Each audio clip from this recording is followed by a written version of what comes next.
Before I start my discussion today, I want to quickly disclose something. So basically, if you follow the Overwatch community at all, there's been these leaked patch notes that have been going around for the past couple of days for Season 9. There's a lot of big changes. And I want to say first that these might not be real. These could be fake, so take this with a grain of salt moving forward. The patch notes are just going to slowly pass by on screen. I'm not going to read them to you. You can read yourself. But I want to discuss about some of these numbers and stuff that people have been discussing about. There's a lot of people panicking about these changes, thinking, oh, it's over, it's over. People have been saying that for years, but still keep playing the game, but I don't know. The main thing I want to discuss today is what this could mean for the game going forward. If you follow Overwatch at all, there's basically Season 9, that's the next season coming up, is the big competitive rework for the game. And they did say they had a bunch of art changes planned, but they didn't announce them yet. One of them they announced was the healing passive for every role. They don't know the numbers yet, but people freaked out, like everything. And now these potential patch notes got leaked. That might not even be real, and people are freaking about it, calling it a game already. When they haven't even tried it yet, but, whatever. So, a too long didn't read of all these notes if you just want to quickly get a gist of it.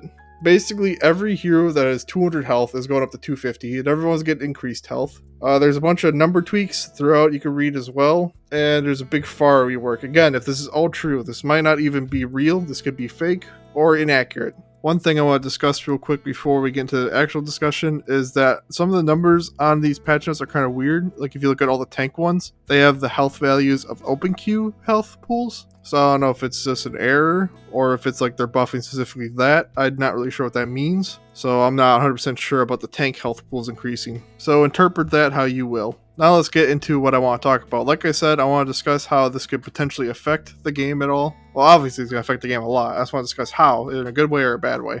The first thing I want to talk about is how this could get rid of a lot of frustrations with one-shots or one-shot combos. Bringing everyone's health up to 250 at least, for most of them except for like Tracer, I think it's like 175, but everyone else being 250 or higher is going to stop a lot of combos. A couple big examples I can think of is a Hanzo headshot, because remember a while ago he got nerfed where he does 240 a headshot, so everyone being 250.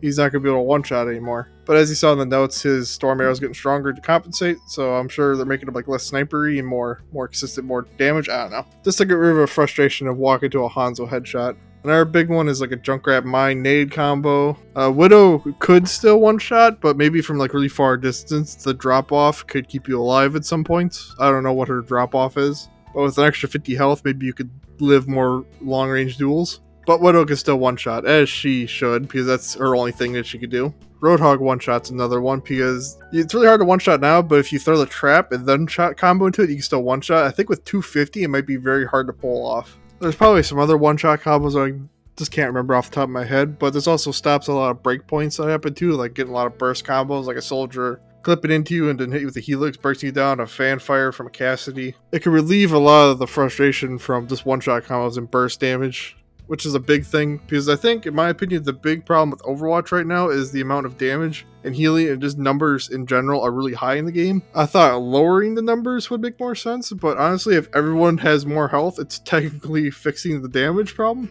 So technically, on paper, it is a fix to the problem, in my opinion.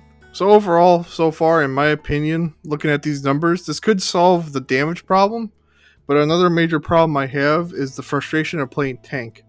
I'm not sure if these numbers will solve that, or just make it worse. Because looking at the numbers, this could either make tank like way more fun to play again, because like every tank could be potentially useful again, or it could just make every tank irrelevant and make it even more frustrating to play. It just depends on the numbers for the tanks. I don't know what they're doing with those numbers. Like, do you saw them? They're like the open queue values. So I'm not sure if their actual health is increasing or open queue health is increasing. If their actual health is increasing, then maybe tanks will be even more immortal. And then maybe we'll be stuck in an even worse Orisa or Magua meta where they're just immortal and it's boring. Because one thing I saw is like people were saying like, oh, supports could be irrelevant. Like, support's the most busted role in the game. Alright, it's gonna be fine. At most, yours could be in line with the other roles now. Support's still gonna be very useful. So whoever thinks that is kind of an idiot, I'm not gonna lie. It's hard to say for sure, like I said, but I think overall, on paper, this could potentially work. Because it solves the damage problem. The only thing I'm worried about is the tank problem. So yeah, to summarize overall, this could improve the quality of the game. It won't fix everything, but I think it could do some good potentially. I have some closing thoughts I want to share before we finish up here. I think moving forward, I think we should be more open to crazy changes like this. If people say the game's already dead, then why not do crazy shit like this? If you throw enough stuff at the wall, eventually something's gonna stick. If we shoot down every single idea that we hear, we're not gonna get anywhere. We're just gonna be stuck in limbo like we were before. So we should try to let changes like this happen, because if we don't, then nothing's gonna change, and then the game's gonna slowly just drift off into irrelevancy.